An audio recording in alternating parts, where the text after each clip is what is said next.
سپیده دمی خونین بر دشت‌های میان رودان گسترده بود. خورشید همچون مشعله زرین از پس کوه‌ها برآمد و پرچم‌های آتشین ایران را روشن ساخت. صدای سم اسبان همچون رعد زمین را لرزاند. سپاه ساسانی با زره‌های پولادین و کلاه خودهای درخشان همچون دریای بی‌پایان روانه میدان شد. خسرو پرویز شاهنشاه ایران بر تخت زرین ایستاده بود. نگاهش پر از غرور و صدایش همچون آذرخش. امروز عقاب‌های روم در برابر آتش ایران خواهند سوخت. هیچ دیواری، هیچ شهری در برابر شکوه ایران پایدار نخواهد ماند. در سوی دیگر هراکلیوس، امپراتور روم، سپاهش را گرد آورد. او با چشمانی پر از ایمان و خشم گفت: روم هرگز زانو نخواهد زد. عقاب‌ها بر فراز آسمان خواهند ماند، حتی اگر زمین از خون سرخ شود. ما از کوه‌ها خواهیم گذشت، از یخ و برف عبور خواهیم کرد و قلب ایران را خواهیم شکافت. نبرد آغاز شد. صدای طبل‌ها همچون تپش قلب زمین در دشت‌ها پیچید. نیزه‌ها در آسمان پرتاب شدند، شمشیرها با فریاد برخورد کردند و خاک رنگین از خون شد. هر ضربه پژواکی بود از غرور دو ملت، هر فریاد آتشی بود در جان تاریخ. این فصل داستان آماده سازی، غرور و نخستین لرزش زمین از برخورد دو جهان است. شهرها یکی پس از دیگری سقوط کردند. دیوارها لرزیدند، پرچمها بر فراز برجها تغییر کردند. اورشلیم به دست ساسانیان افتاد و صلیب مقدس به تیسفون برده شد، نمادی از پیروزی ایران بر قلب جهان روان. در کوچه های اورشلیم صدای ناقوس خاموش شد و پرچمهای ایران بر فراز برجها برافراشته گردید. این پیروزی همچون آذرخشی در تاریخ نام خسرو پرویز را جاودانه ساخت. اما روم زخمی و خشمگین دوباره برخاست. هراکلیوس امپراتور روم با نیرنگ و شجاعت سپاهی تازه گرد آورد. او از کوههای آناتولی گذشت، از برف و یخ عبور کرد و به قلب ایران تاخت. در آذربایجان سپاه ساسانی را در هم شکست. صدای شمشیرها همچون طوفان در کوهستان پیچید و زمین از خون دو سپاه سرخ شد. این فصل اوج نورد است. پیروزی‌های بزرگ ایران، سقوط شهرهای مقدس و بازگشت خشمگین روان.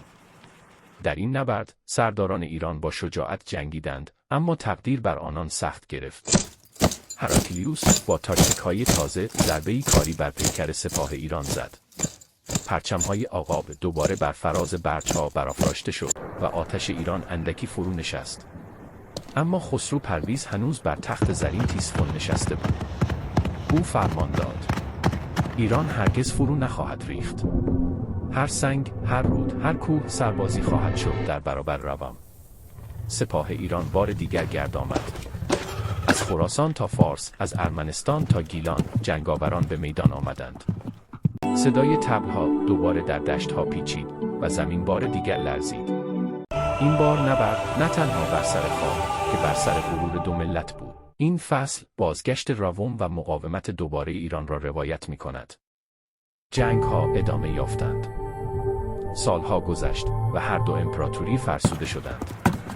سپاه‌ها خسته، مردم گرسنه، شهرها ویران. شورش‌ها در گوشه و کنار ایران و روم سر برآوردند. سرداران با شاهان سخن گفتند، فرماندهان با سربازان و همه از خستگی و خون سخن گفتند. اما غرور دو ملت هنوز زنده بود. هیچ یک حاضر به عقب نشینی نبود. هر دشت، هر رود به صحنه خون و آتش بدل شد. این کشاکش همچون طوفانی بی پایان سالها ادامه یافت. این فصل فرسایش و خستگی دو جهان را نشان می‌دهد. زمین لرزید، آسمان تاریک شد و دو امپراتوری خسته و خونین به صلحی ناگزیر رسیدند. اما این جنگ تنها نبردی میان دو ارتش نبود، برخورد دو جهان بود، دو تمدن، دو افسانه. پژواک آن هنوز در تاریخ باقی است، همچون صدای شمشیرهایی که بر سنگ زمان فرود آمدند. خسرو پرویز شاهنشاه ایران با غرور بر تخت نشست، اما در دل می‌دانست که این جنگ شکوه ایران را فرسوده کرده است. هراکلیوس امپراتور روم با چشمانی خسته به سپاهش نگریست و دانست که عقاب‌های روم نیز زخمی‌اند. دو جهان، دو قدرت، هر دو خسته، هر دو خونین به صلحی ناگزیر رسیدند. اما تاریخ این نبرد را فراموش نکرد. کتاب‌ها، افسانه‌ها و نقالان هنوز از آن سخن می‌گویند. از پرچم‌های آتشین ایران، از عقاب‌های طلایی روم، از شمشیرهایی که بر سنگ زمان فرود آمدند. این جنگ همچون شعله جاودانه در حافظه بشر باقی ماند. و چنین بود که داستان جنگ‌های ساسانی و روم در کتاب تاریخ گفت زمین لرزید، آسمان تاریک شد و دو امپراتوری خسته و به صلحی ناگزیر رسیدند. اما این جنگ تنها نبردی میان دو ارتش نبود، برخورد دو جهان بود، دو تمدن، دو افسانه. پژواک آن هنوز در تاریخ باقی است، همچون صدای شمشیرهایی که بر سنگ زمان فرود آمد. خسرو پرویز، شاهنشاه ایران، با غرور بر تخت نشست. اما در دل می‌دانست که این جنگ شکوه ایران را فرسوده کرده است. هراکلیوس، امپراتور روم، با چشمانی خسته به سپاهش نگریست و دانست که عقاب‌های روم نیز زخمی‌اند. دو جهان، دو قدرت، هر دو خسته، هر دو خونین، به صلحی ناگزیر رسیدند. اما تاریخ این نبرد را فراموش نکرد. کتاب‌ها، افسانه‌ها و نقالان هنوز از آن سخن می‌گویند. از پرچم‌های آتشین ایران، از عقاب‌های طلایی روم، از شمشیرهایی که بر سنگ زمان فرود آمدند. این جنگ همچون شعله جاودانه در حافظه بشر باقی ماند. و چنین بود که داستان جنگ‌های ساسانی و روم در کتاب تاریخ به عنوان یکی از بزرگترین حماسه‌های بشری ثبت شد. سالها گذشت و خاک دشت‌ها دوباره سبز شد. رودها که روزگاری از خون سرخ بودند، بار دیگر زلال شدند. اما در دلها یاد جنگ همچنان زنده بود، یاد پرچم‌های آتشین ایران و عقاب‌های طلایی روان. نقالان در کاروانسراها و بازارها داستان جنگ را همچون افسانه‌ای جاودانه بازگو می‌کردند.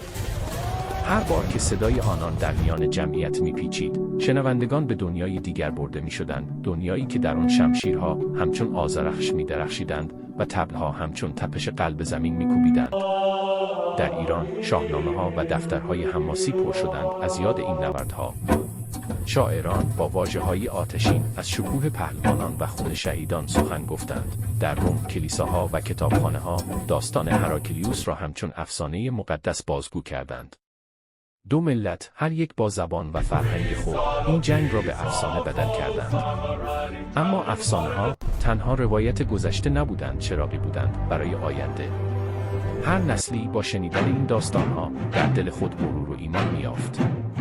کودکان با چشمان پر از رویا آرزو می‌کردند روزی همچون پهلوانان باشند. پیران با صدایی لرزان از روزهایی سخن می‌گفتند که زمین از خون سرخ بود و آسمان از فریاد پر. این جنگ برخورد دو جهان بود، اما پژواک آن پلی شد میان گذشته و آینده. پلی که از دل تاریخ گذشت و به جان انسان‌ها رسید. پلی که نشان داد شکوه و غرور، هرچند در خون و آتش زاده شود، می‌تواند در دلها جاودانه گردد. و چنین بود که جنگ‌های ساسانی و روم نه تنها در کتاب‌ها که در افسانه‌ها و رویاها زنده ماندند. این جنگ همچون شعله جاودانه در حافظه بشر باقی ماند. و هر بار که باد بر کوه‌ها می‌وزید، هر بار که شمشیری بر سنگ می‌افتاد، پژواک آن دوباره زنده می‌شد. این پایان